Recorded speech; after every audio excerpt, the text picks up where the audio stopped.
And Minister, my question relates to the snapshot of large firms operating in Ireland in relation to the human rights principles. And in particular, 50 of the largest companies operating the Irish economy scored 30% or less.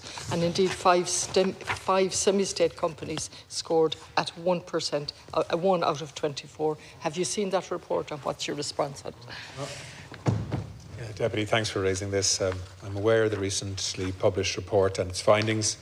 Indeed, I'd hoped to provide an opening address at the launch of that report, but wasn't able to be there on the day, unfortunately. At the launch of the 2020 benchmarking report, I said that the report was a valuable baseline for many Irish companies, and that still holds true today.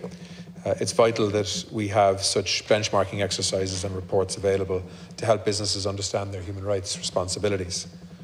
While we may not have seen the progress wanted since the publication of the last report, it's quite evident that we are seeing a shift, with more businesses wanting to know what they need to do to operate responsibly. These businesses are utilising the United Nations guiding principles and the OECD guidelines for multinational enterprises on responsible business conduct, for example. I'm encouraged by the proactive engagement by many businesses. However, I do recognise that a lot more needs to be done to ensure a wider base of businesses are increasing their scorings. Voluntary initiatives play a role, but the calls for mandatory measures have been listened to as well, with the EU introducing a number of initiatives, many of which relate to respecting human rights. As we continue to transition into an environment that has, if you like, a smart mix of voluntary and mandatory measures, we will need to help businesses understand their obligations under the initiatives and ensure we foster an environment that protects human rights. In that regard, communications is key, and that's why last year my department created a Responsible Business Forum. Key business representative bodies participate in the forum, which discusses the various initiatives with a view to providing coherent, pertinent and timely information to those impacted by the changes from the introduction of mandatory measures, and also, importantly, consider the opportunities. The Department of Foreign Affairs and my department are also in the process of developing a second national action plan on business and human rights.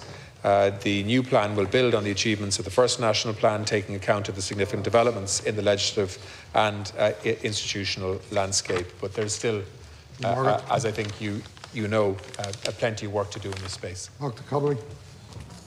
Your response, and I know the communication, what I would say to you is we need to improve the implementation.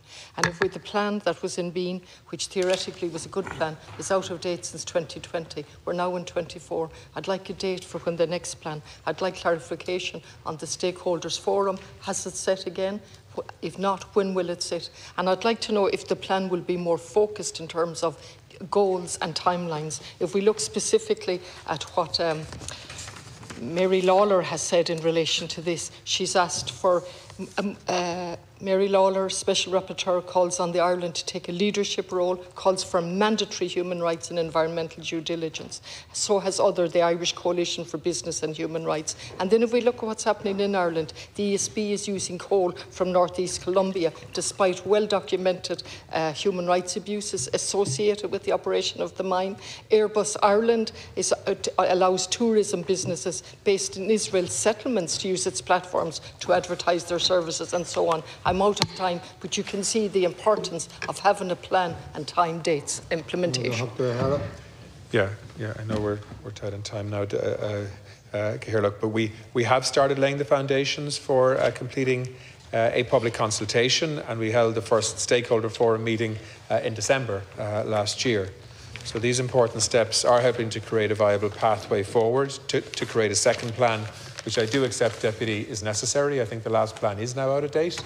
There's still a lot of good stuff in it, but I think we do need to update that plan. We need a second plan, and I hope to be able to publish a second plan later this year.